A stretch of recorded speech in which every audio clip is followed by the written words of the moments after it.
believe that film double exposures are oftentimes, at least for me, better than digital double exposures. Now, why would that be? Because if you can shoot in camera on a digital camera, isn't that basically the same thing as shooting in camera on a film camera? And I mean, it kind of is. I've talked about this before in my Fujifilm, that I often set up my Fujifilm camera so that my double exposures really look like film double exposures. However, the process of shooting them has its differences and pitfalls, I think. Maybe this is obvious, but with film, you shoot the photo and you just kind of hope you got it. But you don't know if you did. So because you don't know, you move on, which I think is maybe the most important part of photography, which is just move on from the image. But with digital, you see how it fits together. And if it's just not quite right, or maybe you think you have a different version in you, you kind of just keep trying the same image. And oftentimes I find, at least with my photography, the first shot tends to always be the one, and the second shot is like a waste. And I've definitely learned that with my Polaroid 365 project and so on and so forth. But I find that I'm always shocked to see how much more I love my Nikon FE double exposures versus my Fujifilm XE4 double exposures. Because of that, I have a limited number of frames. Film's expensive, and I just have to kind of shoot it, hope it works, and move on. And the digital, maybe I shoot 20 times and still only one works, and it was always the first one. The Nikon FE is, I think, the easiest and maybe my favorite camera to shoot double exposures with. And it's the easiest camera. And let me tell you how it works. It's pretty simple. Basically, you have a tab specifically for double exposure mode. You shoot the first shot, and then as you advance the frame, you pull back on this little lever while you're advancing the frame, and that will keep it on the same shot. The FE feels very smooth and effortless when you want to take a second image on the same frame, and you can do that ad infinitum. I could shoot 10 that way. Just keep pulling the lever when advancing the frame. And then if you want to move to the next frame, you just pull the advance lever without pulling the little double exposure lever. I don't know what they call that. I wanted to spend this video though talking about my favorite Nikon FE double exposures. I got this Nikon FE probably last summer, and it's become my favorite film camera I have. Maybe one of my favorite cameras I've ever had. I have no desire to get a Nikon F3 or an F2 because this camera works. It's great. Yeah, it takes double exposure, so I love it. But before we go into those images, I wanted to let you know that I just launched my Substack, the Double Negative Dispatch. And in 2011, I started willmalone.com, and it was basically just a WordPress blog. And I blogged and did newsletters for years and years and years. And then it kind of fizzled a little bit during COVID. And so I started this Substack. Please subscribe. It is free. You can pay if you want. I'll probably have some bonus stuff for people who pay down the line, but right now it's free, and only pay if you want to throw some money my way and support. But basically, I released my first one yesterday, which was my 15th anniversary of starting photography, which also happens to be my birthday. And I talk about my beef with Dave Letterman. And next week, I've got one coming out about health and fitness and the practicalities of, or downsides of that as an artist, and much, much more. I've got a lot of ideas that I'm writing out that I think are really fun, and it's going to be a blast. So go subscribe to my Substack. The link is in the description. And again, only pay if you want, but it's free. All right, let's dive into my favorite Nikon FE images. You have seen some of these in past videos already, and if you haven't watched those videos or you want to watch the full videos, I will also link them in the description as well. Okay, so let's start with this first one.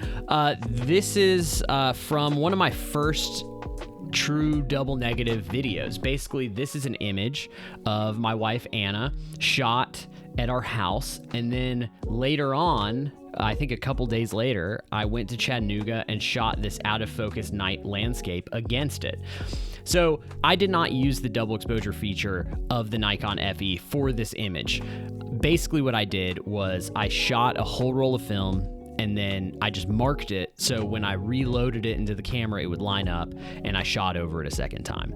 So it's another way you can do double exposures with a Nikon FE, or really almost any 35mm camera, and that's how I made this. So bad example of an image to show you what the actual double exposure feature in this camera is capable of, but a cool image nonetheless.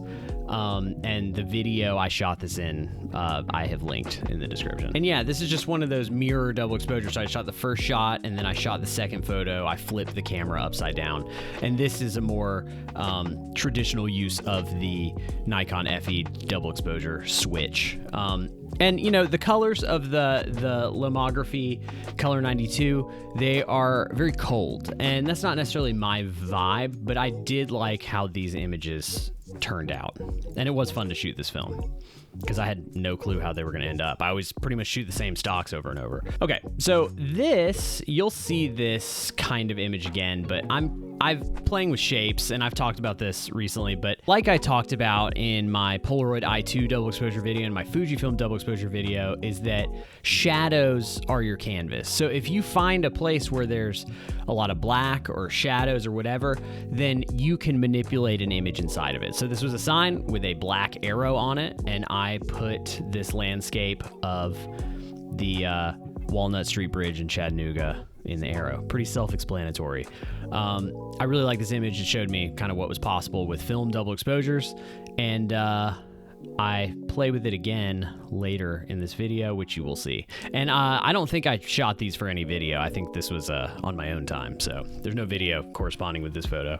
Real quick, this photo is from the same video where my wife was up against the Chattanooga night landscape. Basically what I did in this video is I shot a roll of film with photos at night, and then I shot over that same roll of film again with photos during the day.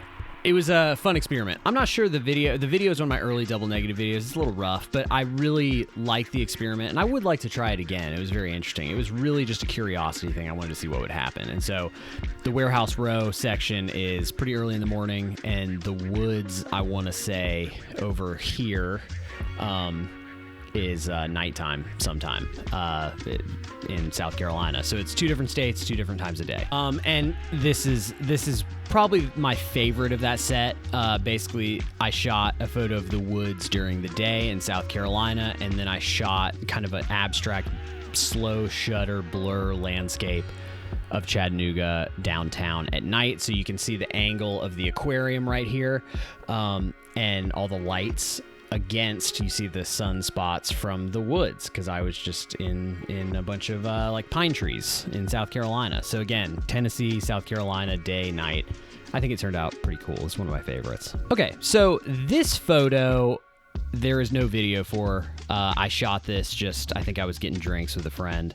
And this is in downtown Anderson in South Carolina, and we were on the rooftop bar. And yeah, it's kind of, the subject is largely the old historic courthouse, and it was end of day. It was blue hour, and I shot it on Cinestill 800T, so it's got some nice grain. It looks like a movie, and you feel like it's a place, but then you kind of realize the angles are all weird. And it's just, again, it's the fluidity of the Nikon FE double exposure option is very handy and allows me to take really quick, cool images like this. So this image does come from a video. It comes from my Atlanta film stock video, where the Darkroom and KEH kind of put together a joint event, and film photographers came from mostly the Southeast, but there were some people from like Canada and stuff, came to hang out and meet up, drink beer. And so this is from my hotel room in Atlanta, and this is I-85. I was like right over I-85. And yeah, double exposure, long exposure, double exposure with Lomo 800 film, which is like just a stellar film stock. And again, it's just, this camera is just, it's so versatile. It's so easy to use. And I just couldn't believe the like color I was able to get out of this image, and just how bright it was. It's pretty amazing. Okay, Miami video.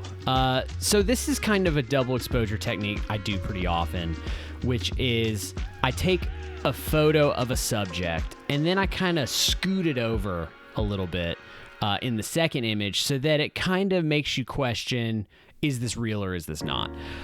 I'm often trying to simulate basically the idea of when you have a dream, and you feel like you're experiencing something, but you feel like you're like squinting. You feel like you're seeing something, but you're not quite sure where it is or what it is, and it's like in a vignette.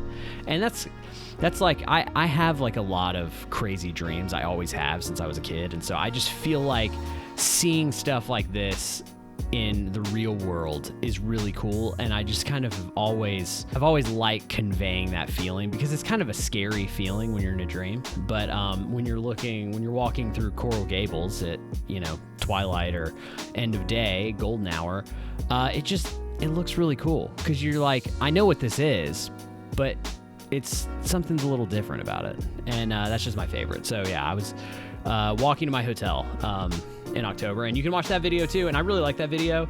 It didn't get as many views as I hoped, but you can go check it out, link in the description. Yeah, here's another Miami video, and this is at South Beach, and again, it's just like, it's the same concept, which I'm often going for, and I really can only do this if I'm shooting with the Nikon FE, because all my lenses for it are manual focus, or if I'm shooting like my Fuji, but I have a manual focus lens. You can't do this kind of double exposure with the point and shoot Olympus that I have, which I've talked about before in a past video. You can't really do this with just pure autofocus, like my Nikon N65. If I'm set to autofocus mode, unless I switch it to manual focus, you can't do shots like this. You can't get it super dreamy. It's going to be very like harsh and jagged. And so yeah, you just have to have a certain setup, and the Nikon FE always has that setup, because I only have manual focus lenses for it, which I kind of prefer for double exposures. And that's why in the Fujifilm video, I use the TT Artisans manual focus 35mm 0.95 lens, is because I can control the focus, because you can't be fully in focus for both of them, or else it's gonna convey something different. So yeah, this is South Beach. I want to say I shot this film. I think this film is Color Plus, actually. I think it was my first time using Color Plus, because the colors in this are very different from what I normally shoot. I'm on the fence with this one, but this is in Greenville, South Carolina. Basically, the light was coming in really harsh on the ground. I shot this on, it looks like, I'm pretty sure Lomo 800, and the light was coming in on the ground, creating these shadows from these windows that have these shapes, which you can tell match the shadow. And I just thought this would be really cool, because it was I just stuck them in all the shadows. So pretty simple. I think it looks cool. It's different, but again, there's not really I think the reason it's not super successful is because there's not really a subject in it. And I tend to like having a subject, whether it's palm trees or a building. We're inside a building. We're not really looking at anyone or anything. We're looking outside the building. So again, it's not really leading you toward anything, which is why I think ultimately this image is nice, but not quite where I'd like it to be. Okay, so this is like a winner right here. I love this image, because it goes back to that Chattanooga photo I showed you earlier where I found the arrow sign. But this one, it has another arrow sign up top. So you're seeing like a different direction. So you're going up. So you're going up, and then this way is what the image is telling you. But the arrow perfectly fits the phone booth in it. And the phone booth itself is just like got so much texture and cool things to look at. Like you can just zoom in and just look at like what's going on here just forever.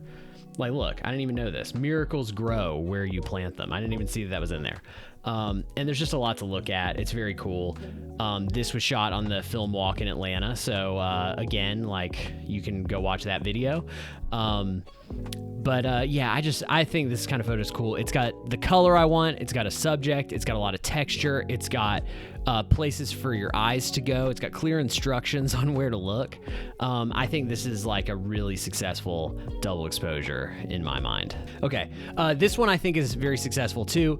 I did not shoot a video when I shot this photo. This was just, I think I was waiting for my wife and we were about to go to dinner. I was just walking around downtown Greenville, South Carolina, and I had Lomo 800 in my camera, and I think the thing I like about this the most is the poinset sign, which is kind of a landmark in Greenville, over the over the Westin Hotel. So there is a subject, and then the Christmas lights, like the bokeh or whatever, kind of wraps around the subject, kind of bringing your eyes into it. So I think this one works really well. It's Blue Hour again. Blue Hour works really well with Lomo 800 and Cinestill 800, and just looks really cool. And again, it's the colors I like to see. Your eyes are leading to a subject. Stuff in the double exposure is kind of like caressing the subject. That's what I like to see. So I really like this one as well. I think this is pretty successful. Second to last one. So, you know what? I'm going to open up the other one. So I had a debate in my head about this. Let's pull up the other one real quick. So I've had a debate in my head about this image. Now, I have posted this image before. I shot this on a Greenville film walk. I did not shoot a video about this photo either.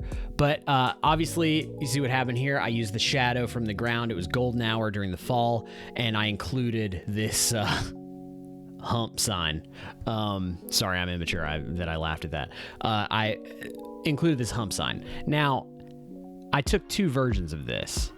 Here's the second one, where I used a tree to contain the hump sign. But I think this one is stronger because it actually has a concept to it more than just this one, which is cool. I like it. I like trees. I like how it looks. But I feel like the concept of it being in the shadows, the way the shadows lead your eye up, is way more successful, despite the fact that this photo looks really cool too. I like this photo, but I just think if I gotta choose, this one is stronger.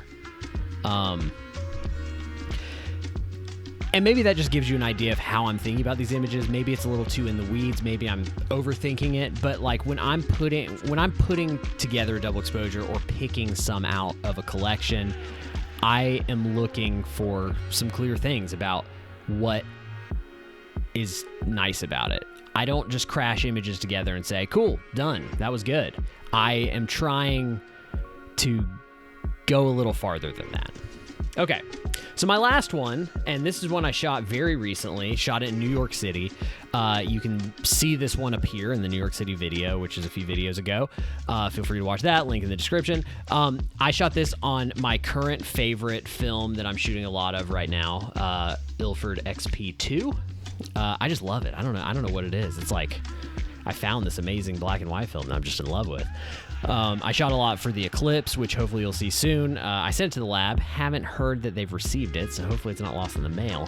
But this photo was some crazy fancy garage in Lower Manhattan. I think we were near Chelsea, and it was just open. And so I go in and I shoot this photo. I shoot a photo of the garage and only had lights on this one side. And then I shot a second photo that was slightly out of focus to kind of enhance this look. And so it's heavily weighted 2/3 this side of the frame.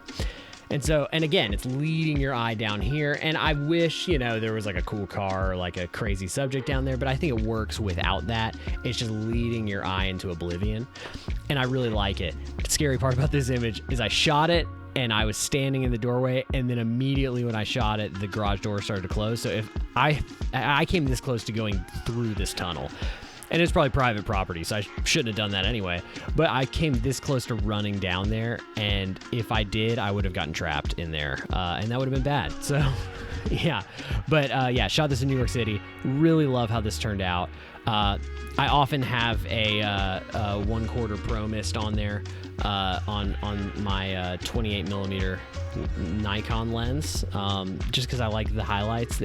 I'm always afraid highlights are going to look too clinical and too digital, so I try to bloom them a little bit, and it really enhances the double exposure look. So in a lot of these, I've got a blooming filter on there. But yeah, so I think that's all I'm going to go through today. This is kind of a weird video. I'm waiting to get my Eclipse stuff developed. I'm waiting on a lot of stuff right now. So you get a little in-between kind of fun, let's talk about some images video and talk about, how awesome the Nikon FE is. So thanks for watching. If you want to follow me on Instagram, you can follow me at Will Malone. You can follow my Polaroid Instagram account at RoidRage72. And don't forget, go subscribe to my Substack, The Double Negative Dispatch. And I'm excited for you to read my first post where I look back at being a photographer for 15 years. And I'm excited for you to read what I've got coming up next. And again, thanks for watching. Please subscribe to this YouTube channel, and I will talk to you soon.